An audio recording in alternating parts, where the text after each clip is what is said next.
بسم اللہ الرحمن الرحیم۔ السلام علیکم۔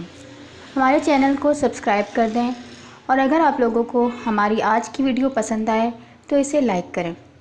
آئیے چلتے ہیں آج کی کہانی کی طرف۔ شادی کی رات کھلا دلہے کا ایسا راز۔ میرے ابو کے کزن نیم پاگل تھے۔ ان کا ایک بیٹا تھا، بیٹی کوئی نہ تھی۔ چاچا پہلے تو صرف بہکی بہکی باتیں کرتے تھے، مگر اب تو ان کو دورے بھی پڑنے لگے تھے۔ چاچا کی بیوی ابو کے پاس آئیں اور کہا، بھائی صاحب، میرا شوہر اب کمانے کے لائق نہیں رہا، آپ میرے بیٹے کو اپنے پاس رکھ لیں، پھر میں میکے چلی جاؤں گی، یا پھر آپ میرے شوہر کا علاج کروا دیں۔ ابو نے ان کو تسلی دی اور چاچا کا علاج کروانے کی بہت کوشش کی، مگر جوں جوں وقت گزرتا رہا ان کی حالت اور خراب ہوتی گئی اور آخر کار انہیں پاگل خانے داخل کروانا پڑا۔ ابو نے ہمدردی میں ان کے بیٹے کو اپنے پاس رکھ لیا اور ان کی بیوی میکے چلی گئی۔ ابو ایک پروفیسر تھے، تعلیم کی اہمیت کو سمجھتے تھے۔ انہوں نے ایان کو کالج میں ایڈمیشن دلوایا اور اس کی پڑھائی کے تمام اخراجات اٹھائے۔ ہمارے گھر میں پیچھے کی طرف ایک چھوٹا سا کمرہ تھا جسے بیٹھک یا گیسٹ روم کے طور پر استعمال کیا جاتا تھا۔ ابو نے ایان کو اس کمرے میں ٹھہرایا۔ وہ کھانا ہمارے گھر سے ہی کھاتا تھا۔ اس کا کمانے کا کوئی ذریعہ نہیں تھا، وہ ایک طالب علم تھا۔ ابو ان تمام خرچوں کے علاوہ اسے جیب خرچ بھی دے دیا کرتے تھے۔ اس کے کمرے کے درمیان میں ایک اور دروازہ نکلتا تھا جو ہمارے گھر کے اندر کھلتا تھا۔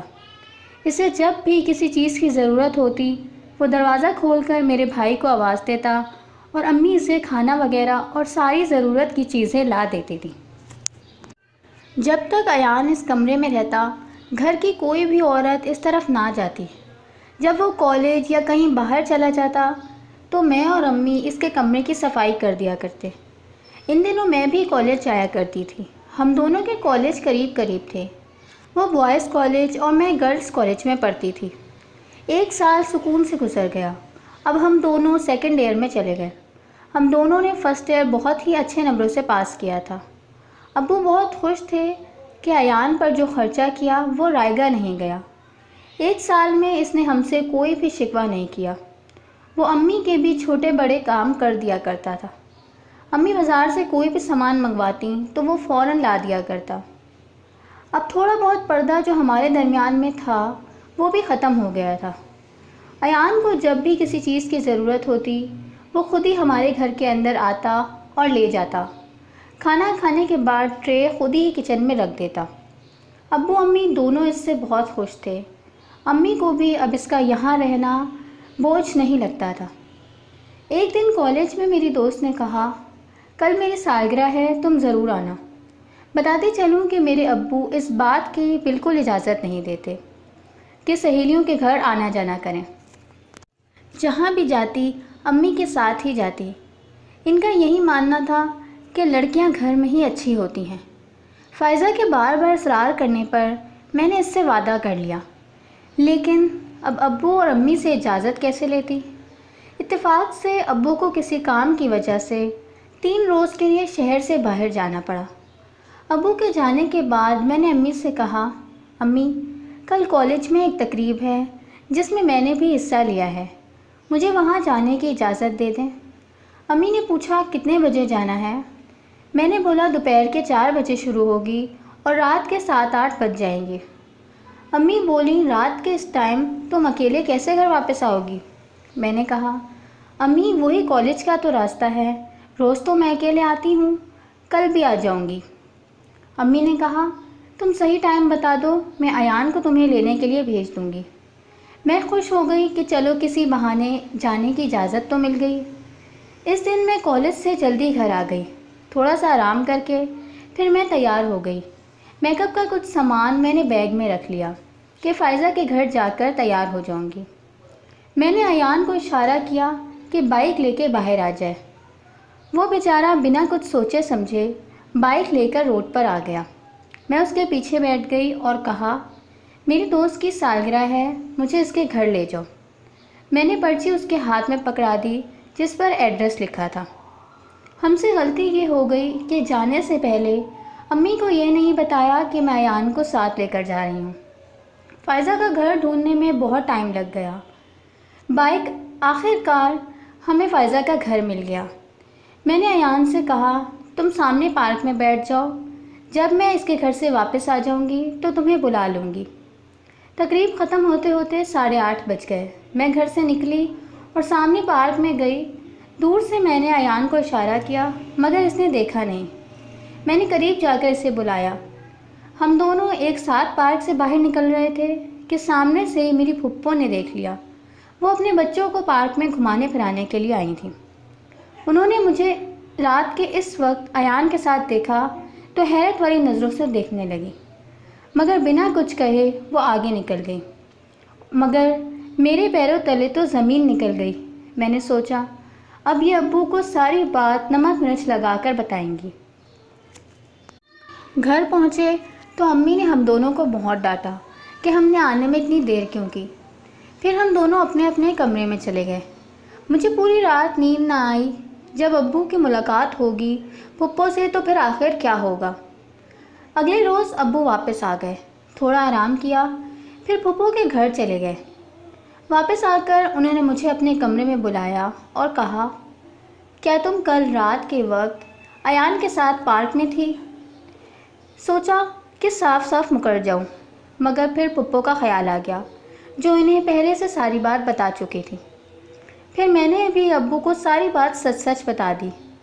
اس کے بعد انہوں نے ایان اور امی سے بھی ساری معلومات لی۔ ساری معلومات لینے کے بعد انہوں نے امی سے کہا کہ کل سے ہادیہ کا کالج جانا بند کر دو۔ ایان کو بھی انہوں نے گھر سے نکال دیا اور کہا 1 ہفتے میں ہم تمہاری شادی کر دیں گے۔ ابو اپنے دوست کے بیٹے سے میری شادی طے کر آئے تھے، تو 1 ہفتے بعد میں زاہد انکل کی بہو بن گئی۔ شادی کی رات دلہن بنے میں کمرے میں بیٹھی روئے جا رہی تھی۔ آنسو تھے کہ تھمنے کا نام نہ لیتے تھے۔ پھر دلہا کمرے میں آ کر دور رکھے صوفے پر بیٹھ گیا، پھر اٹھا اور ٹہلنے لگا۔ میں اپنا غم بھلا کر اس کی عجیب حرکات کو نوٹ کرنے لگی۔ کافی دیر کے بعد وہ میرے پاس آ کر بیٹھا اور کہا میں نے شادی سے انکار کیا تھا مگر میرے والدین نے زبردستی کی، تم مجھے معاف کر دینا، میرا علاج چل رہا ہے۔ مجھے اس کی باتیں کچھ سمجھ نہ آئیں۔ پوری رات میں سوچتی رہی کہ آخر یہ کیا کہہ گیا۔ آخر کار میں نے اپنے نصیب سے سمجھوتا کر لیا اور سوچا کہ ماں باپ کو کچھ نہ بتاؤں گی۔ کئی سال ایسے ہی گزر گئے۔ ماں تو ماں ہوتی ہے، میرا افسردہ چہرہ دیکھ کر سب سمجھ گئی کہ زین کو کوئی لا علاج بیماری ہے۔ ابو کی وفات پر جب میں میکے گئی تو امی نے مجھے واپس نہ جانے دیا اور ان لوگوں سے طلاق کا مطالبہ کر دیا۔ انہوں نے بھی آسانی سے طلاق دے دی۔ طلاق کے بعد بھائی نے مجھے اور امی کو ایک علیحدہ کرائے کا گھر دلا دیا۔ مالک مکان کی ایک بیوی اور 2 بچے تھے۔ ہم نیچے رہتے تھے اور وہ اوپر والے پورشن میں رہتے تھے۔ وہ پروفیسر تھے۔ انہوں نے مجھے دوبارہ تعلیم مکمل کرنے کا حوصلہ دیا اور میں دوبارہ کالج جانے لگی۔ جب مالک مکان کی بیوی بچے میکے گئے تو امی نے ان سے کہا آپ بازار کا کھانا نہ کھایا کریں، ہم آپ کو کھانا دے دیا کریں گے۔ میرے فائنل ایئر کے ایگزام چل رہے تھے۔ سارے پیپر بہت اچھے ہو گئے تھے، بس آخری پیپر رہتا تھا۔ بارش کا موسم تھا۔ امی کچن کے سارے کام سے فارغ ہو کر جلدی سو گئی تھیں اور میں اپنے پیپر کی تیاری کرنے لگی۔ کچھ سبق سمجھ نہیں آ رہے تھے تو سوچا اوپر جا کر پروفیسر سے پوچھ لوں۔ میں پہنچی تو ان سے پوچھا آپ کو کسی چیز کی ضرورت تو نہیں؟ انہوں نے کہا اگر کھانا گرم کر دو گی تو بہت مہربانی ہوگی، میں نے صبح سے کچھ نہیں کھایا۔ میں نے انہیں کھانا گرم کر کے دے دیا۔ وہ اپنے بیڈ روم میں بیٹھے تھے۔ کھانا کھا کر میں واپس جانے لگی تو انہوں نے کہا پیپر کیسے ہو رہے ہیں؟ میں نے کہا سارے پیپر اچھے ہو گئے، بس انگلش میں تھوڑی مشکل ہو رہی ہے۔ انہوں نے کہا اگر میری ضرورت ہے تو بتاؤ۔ میں نے کہا جی آپ کھانا کھا لیں، پھر میں آپ سے پوچھتی ہوں۔ پھر میں کتاب اور قلم لے کر اوپر چلی گئی۔ اچانک سے لائٹ چلی گئی اور تیز بارش شروع ہو گئی۔ اندھیرے میں میں پروفیسر صاحب سے ٹکرا گئی۔ وہ شاید ایمرجنسی لائٹ جلانے کے لیے اٹھے تھے۔ ایک دوسرے سے ٹکرانے کے بعد ہم دونوں زمین پر گر گئے۔ پروفیسر صاحب کی نیت اچھی نہیں تھی۔ لائٹ آنے کے بعد انہیں اپنی غلطی کا احساس ہوا۔ انہوں نے مجھ سے معافی مانگی، مگر میں غم و غصے میں ہچکیاں لے رہی تھی۔ میں انہیں بھلا کیسے معاف کر دیتی؟ ان کی خطا کوئی معمولی تو نہیں تھی۔ انہوں نے مجھ سے کہا، میں برا انسان نہیں ہوں، لیکن خطا تو انسانوں سے ہی ہوتی ہے۔ میں تم سے نکاح کر لیتا ہوں۔ انہوں نے امی کو اعتماد میں لیا اور مجھ سے نکاح کر لیا۔ نکاح کافی عرصے تک چھپا رہا۔ جب میرا پیر بھاری ہوا تو امی نے بھائی کو بھی بتا دیا۔ بھائی تھوڑے ناراض ہوئے کہ مجھ سے کیوں چھپایا، پھر سمجھ گئے۔ میرا بیٹا پیدا ہوا۔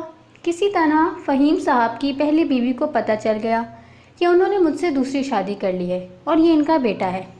اس کے بعد تو انہوں نے شور مچا دیا کہ اسے طلاق دو، لیکن فہیم صاحب نے کہا میں اسے طلاق نہیں دے سکتا، مگر اپنے بچوں کی خاطر انہوں نے اپنی پہلی بیوی سے یہ وعدہ کر لیا کہ میں اس عورت سے کبھی نہیں ملوں گا اور اس کے پاس کبھی نہیں جاؤں گا۔ آج اتنے سال ہو گئے، فہیم صاحب نے مجھے طلاق نہیں دی، لیکن وہ کبھی ہمارے پاس بھی نہیں آتے۔ کبھی کبھار اپنے بیٹے سے ملنے آ جاتے ہیں اور بیٹے کا خرچہ باقاعدگی سے بھیجتے رہتے ہیں۔ میں سہاگن ہوتے ہوئے بھی بیوگی کی زندگی گزار رہی ہوں، مگر میں اپنے بیٹے کے ساتھ خوش ہوں۔